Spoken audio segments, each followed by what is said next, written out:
Welcome to SN channel. Rajiv Yuva Vikasam application గడువు పొడిగించిన ప్రభుత్వం. ఈ నెల 14 వరకు దరఖాస్తు చేసుకునేందుకు ఛాన్స్. ఈ పథకానికి దాదాపు 10,000 కోట్లు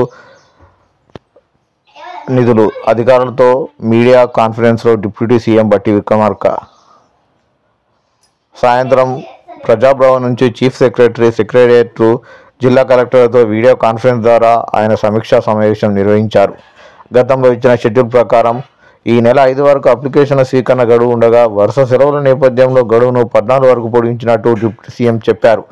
రాజీవ్ యువ వికాసం పథకం రాష్ట్ర ప్రభుత్వం ప్రతిష్టాత్మకంగా భావిస్తుందని, అధికారులు అప్రమత్తంగా ఉండి కార్యక్రమాన్ని విజయవంతం చేయాలని ఆదేశించారు. రాష్ట్ర ప్రభుత్వం ఆర్థిక ఇబ్బందులు ఎదుర్కొంటున్నప్పటికీ ఈ పథకానికి దాదాపు 9 నుంచి 10,000 కోట్లు ఖర్చు చేస్తుందన్నారు. గత 10 ఏళ్లలో నిరుద్యోగ యువతపై ఇంత పెద్ద మొత్తంలో ఎప్పుడు నిధులు ఖర్చు చేయరాదని పేర్కొన్నారు. సీఎం రేవంత్ రెడ్డి తాను ఈ పథకం ప్రగతిపై నిరంతరం సమీక్ష జరుపుతున్నామని వెల్లడించారు. ఎస్సీ, బీసీ, మైనార్టీ, ఈడబ్ల్యూఎస్ ఇలా అన్ని వర్గాల సంక్షేమం గురించి ఆలోచించి ఈ పథకం అమలు చేస్తున్నామన్నారు. దరఖాస్తుదారులు ఎంపీడీఓ కార్యాలయాలు, మున్సిపాలిటీలో నేరుగా దరఖాస్తులు చేసుకునేలా అవగాహన కల్పించాలన్నారు.